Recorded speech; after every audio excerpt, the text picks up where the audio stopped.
सूरत नास कुरान मजीद की आखिरी सूरत है। The message of the Quran, जिसमें मोहम्मद असद इस सूरत को इंसान के बातनी और नफ्सियाती ख़तरात से हिफाजत की दुआ करार देते हैं। ये सूरत ख़ास तौर पे वसवसों और शैतानी असरात से अल्लाह की पनाह मांगने की तालीम देती है। मोहम्मद असद के मुताबिक इस सूरत का असल पैगाम यह है कि इंसान के दिल में बुरे ख्यालात और वसवसे डाले जाते हैं। ये वसवसे सिर्फ शैतान ही नहीं बल्कि इंसानों के ज़रिए भी आ सकते हैं। इन सब से बचने का वाहिद रास्ता अल्लाह की पनाह है। अल्लाह की पनाह का हकीकी मफहूम।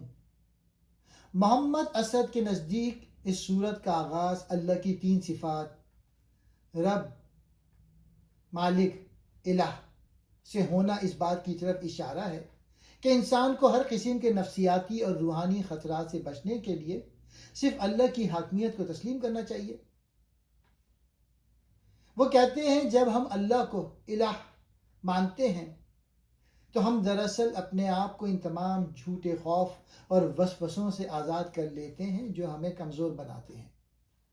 अल खन्नास का नफ्सियाती मफहूम। मोहम्मद असद खन्नास की तशरीह बहुत दिलचस्प अंदाज में करते हैं। उनके नज़दीक ये सिर्फ कोई खारजी मखलूक नहीं है बल्कि ये इंसान के अपने नफ्स के वो बुरे ख्यालात हैं जो बार बार उभरते हैं और जैसे ही इंसान होश या आगही से काम लेता है वो छुप जाते हैं। वो फरमाते हैं कि खन्नास वो बुराई है जो इंसान के अंदर छुप कर वार करती है, यानी वो गुनाह को बहुत खूबसूरत और फ़ायदेमंद बनाकर पेश करती है।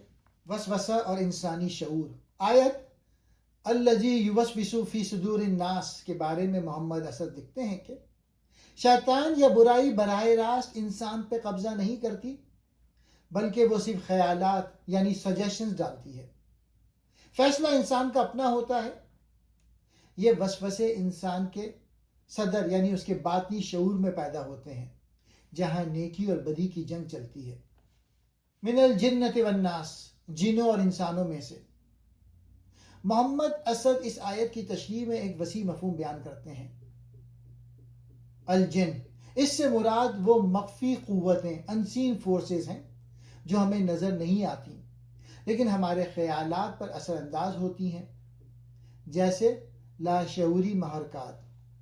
अन्नास, इससे मुराद वो ज़ाहिरी इंसान, माशरा या बुरे दोस्त हैं जो अपनी बातों और अमल से हमें सच्चाई के रास्ते से भटकाने की कोशिश करते हैं। ये सूरत हमें सिखाती है कि अल्लाह ही इंसानों का रब, बादशाह और माबूद है। उसी से पनाह मांगनी चाहिए। बुराई के वसवसे हर जगह से आ सकते हैं, जिन से, इंसान से, अपने अंदर से। हमेशा अल्लाह की पनाह में रहना चाहिए ताकि दिल साफ रहे और गुनाह से बचा जा सके।